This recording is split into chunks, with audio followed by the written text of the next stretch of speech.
Εμείς ως Οικουμενικό Πατριαρχείο, που είμαστε φύλακες της κανονικότητος και της τάξεως στην Ορθόδοξο Εκκλησία, είμαστε στο πλευρό του μοναστηριού.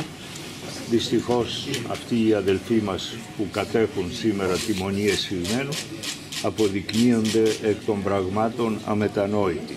Ελπίσαμε πρόσφατα ότι θα επανέλθουν στην κανονικότητα, ότι κατάλαβαν το σφάλμα τους, αλλά δυστυχώς εμένουν κατά τρόπον έως χωρικών στην πλάνητον.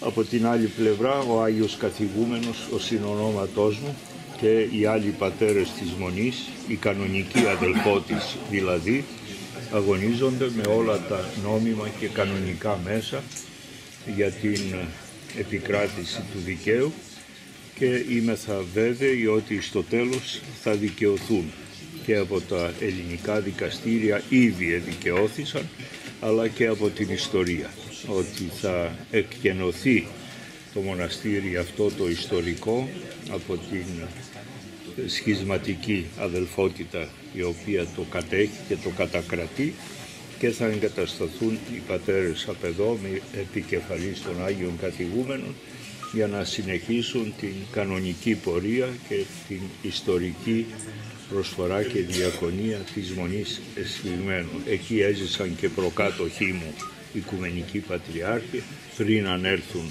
στον θρόνο, ίσως και μετά την παραίτησή τους ή την απομάκρυνσή τους από εδώ, που σημαίνει ότι η Μονή Εσφυγμένου έχει στενές σχέσεις με το Οικουμενικό Πατριαρχείο και με την ιστορία του Οικουμενικού Πατριαρχείου και γι' αυτό ευχόμεθα να αξιωθούμε, να πάμε όλοι μαζί, όχι οι γυναίκες, οι άντρες, να πάμε όλοι μαζί και να εγκαταστήσουμε τον Άγιο Καθηγούμενο εκεί που είναι οι θέσεις του, εκεί που του ανήκει. Με αυτά τα λίγα λόγια τα οποία αντιλαμβάνεστε τι σημασία έχουν και ποια είναι η ευχή της Μητρός Εκκλησίας. Με αυτά τα λόγια λοιπόν σας υποδέχομαι, σας καλωσορίζω, σας ευχαριστώ και πάλι που είστε στο πλευρό της Μονής Εσφυγμένου, στους πατέρας, στην αδελφότητα και σας εύχομαι καλό Πάσχα και όπως το είπε ο πατήρ Βαρθολομαίος, να καθιερωθεί αυτό το προσκύνημα του συλλόγου σας, του συνδέσμου σας, των φίλων της Ιεράς Μονής Εσφυγμένου και να σας έχουμε κοντά μας κάθε χρόνο.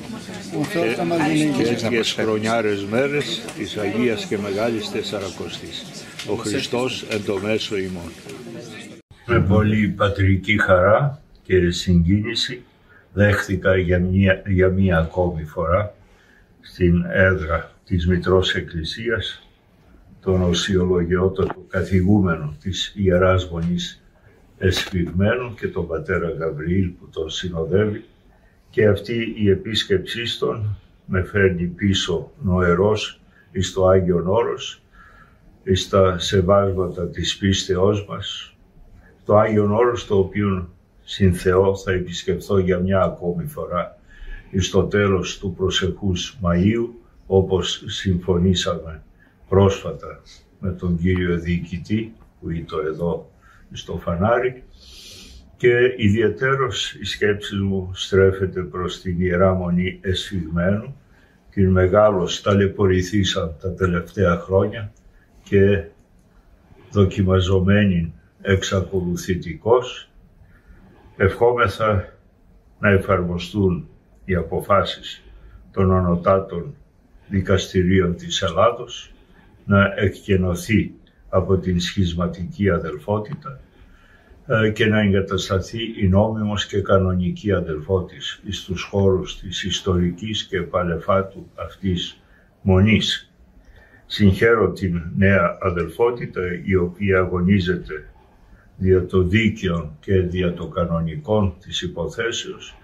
Ως Οικουμενικό Πατριαρχείο είμαστε στο πλευρό τους. Γνωρίζω και εκτιμώ πολύ ότι και η Ιερά Κοινότης είναι στο πλευρό της νέας αδελφότητος της Μονής Εσφυγμένου και εύχομαι όλα να εξελιχθούν το ταχύτερο δυνατόν προς την κανονική και ομαλήν οδόν, ώστε η αδελφότης αυτή, η μεγάλος ταλαιπωρηθήσα, επαναλαμβάνω, να ευρεθεί εγκατεστημένη στους χώρους της ιστορικής Μονής Αισιουμένου το ταχύτερο δυνατόν.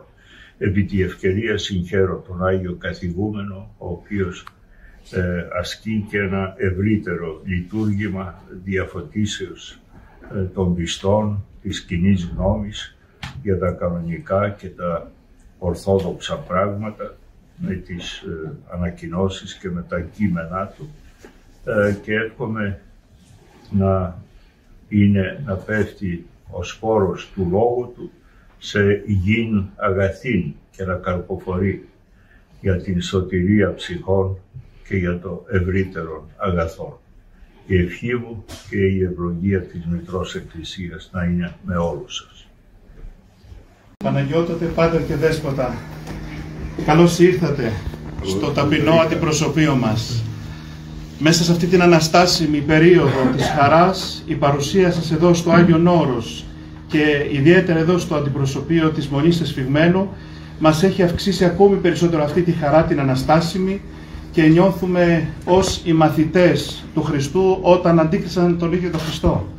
Η παρουσία σας είναι μια ευλογία για μας, γιατί παρά τις ψευδείς διαβεβαιώσεις της ελληνικής πολιτείας και τις ψευδείς υποσχέσεις, για άλλη μια φορά σας υποδεχόμαστε εδώ παρά τον πόθο που είχαμε να σας υποδεχθούμε στο μοναστήρι, το κεντρικό κτίριο. Αλλά κάνουμε υπομονή όπως μας έχετε ευλογήσει και όπως μας έχετε πει, και κάνουμε υπομονή και με την δική σας την ευχή που μας σκεπάζει αντέχουμε και υπομένουμε, και ο καλός Θεός και η Παναγιά η Δέσποινα θα δείξει το θέλημά της. Σας υποδεχόμαστε και θα σας προσφέρουμε την εικόνα της Παναγίας να σας έχει υπό τη σκέπη της και να τις φωνάζετε καθημερινά και για μας, την ταπεινή μας την αδελφότητα.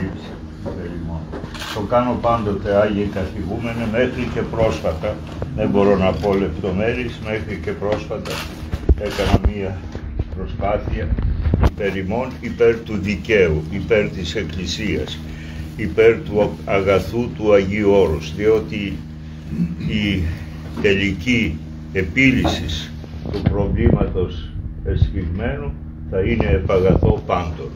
Επαγαθό της λογικής, της δικαιοσύνης, της κανονικής τάξεως, της ηθικής και ούτω καθεξής. Γι' αυτό το Οικουμενικό Πατριαρχείο μαζί με εσάς τους αμέσως ενδιαφερομένους δεν θα πάψει να εργάζεται προς αυτή την κατεύθυνση, και αισιοδοξούμε ότι θα έλθει αυτή η μέρα. Καλώς πράτετε και κάνετε υπομονή όπως σας συνέστησα. Δεν χρειάζονται παραλογισμοί και ακρότητες, αλλά το δίκαιο και η αλήθεια εις το τέλος υπερισχύουν. Αμήν. Η ευχή σας. Πού είναι ο Παναγιώτης? Ένα απλό σταυρό από την Κωνσταντινούπολη.